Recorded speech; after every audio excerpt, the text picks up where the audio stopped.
The world is shifting fast. Trade wars are exploding. Ukraine just struck a shocking mineral deal with the US. Europe is secretly preparing for a world without American military support.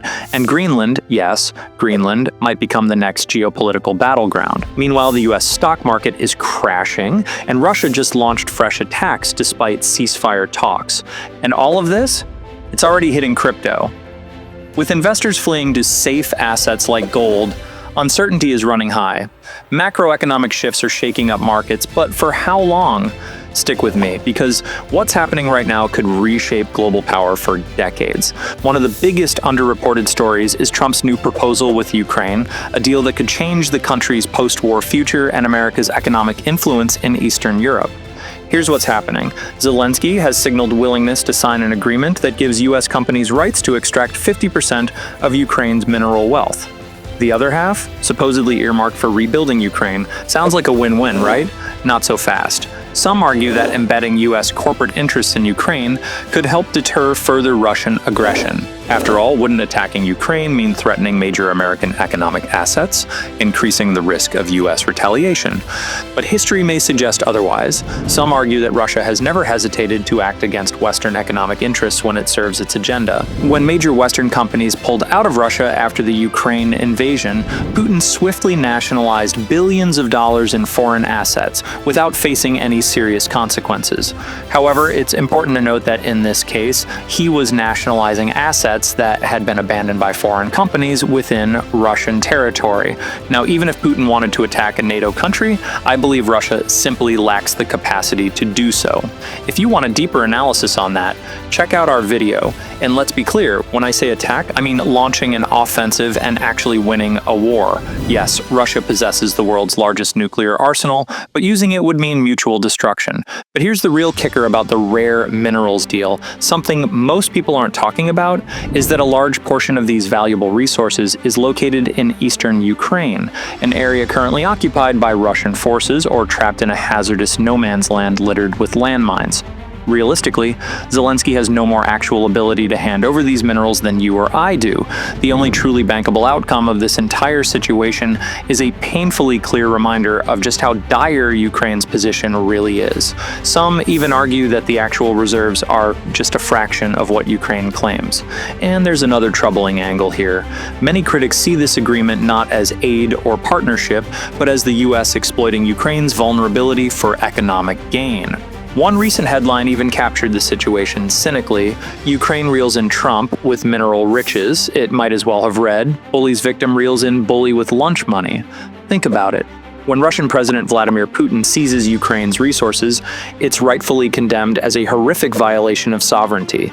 But when the US does something similar under the guise of economic partnership, it's hailed as progress. So what's really happening? This isn't about deterrence. It's about justifying the billions America has already sent to Ukraine. Instead of the US handing over aid with no clear return, Trump wants to reframe it as a strategic investment, one that secures Ukraine's resources under American control. And this shift is making European leaders nervous. If Washington is moving away from military support and focusing on economic extraction, then who is left to defend Ukraine? And probably more concerning than all of that, the world just watched as Ukraine accepted a US-proposed 30-day ceasefire. But here's the problem. Russia didn't. In fact, instead of slowing down, the war has escalated, with Russia launching fresh airstrikes on Kyiv and Kharkiv, and the front lines becoming more intense than ever. Despite Trump and Zelensky pushing for a ceasefire, Putin refused to commit. His reasoning? Russia doesn't trust Ukraine to honor the deal, suggesting that Kyiv would use the ceasefire to regroup and strengthen its military position. And while diplomatic talks continue, on the battlefield, things are getting worse. Instead of scaling back operations, Russia has been intensifying attacks, particularly in the east, where fighting remains brutal. At the same time, Ukraine isn't just playing defense. Most people don't realize this, but Ukrainian forces have actually pushed into Russian territory over the past year. Back in August, Ukraine launched an incursion into Russia's Kursk region, temporarily seizing key areas. Now that front has turned into an all-out war zone, with Russian troops, bolstered by North Korean reinforcements, launching a major counteroffensive. So while the world is talking about ceasefires and peace talks, on the ground, the reality is the opposite. Both sides are doubling down. Let's be real. This ceasefire was never really a serious plan. Why? Because neither side actually wants it. Russia is winning in key areas. Putin has no reason to stop when his forces are making territorial gains, and Ukraine knows a ceasefire wouldn't guarantee peace. If they agree to stop fighting, it could just give Russia time to prepare for an even larger offensive later. Both sides are looking for leverage.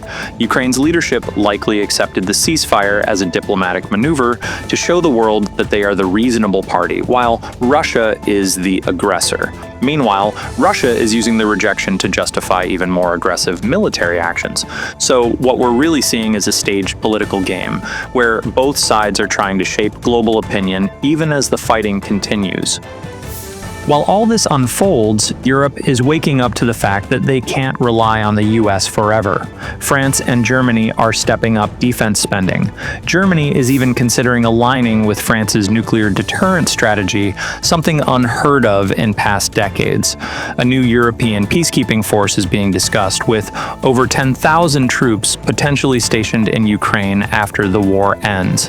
And Poland is making military expansion a top priority as it prepares to take over the EU presidency in 2025. Simply put, Europe is getting ready to defend itself whether or not the US is involved. The war isn't slowing down, it's just entering a new phase. And as always, there's one key question: who benefits from keeping this war going? Let me know what you think in the comments and subscribe to the channel on your way there. On the other hand, Trump's shaking the world from every side. The US has just imposed a 25% tariff on imports from Canada and Mexico, while also doubling tariffs on Chinese goods to 20%. The consequences? They're hitting hard and fast. The S&P 500 has dropped 10% in the last 22 days, erasing $5 trillion in market value. Investor panic is setting in, with 72% of Americans worried about a potential recession due to these aggressive trade measures.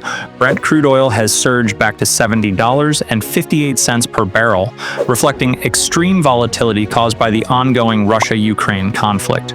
Gold has skyrocketed past $3,000 an ounce as people rush to what they see as a safe haven asset in these uncertain times. But here's where things get even more interesting. Greenland is back in the spotlight.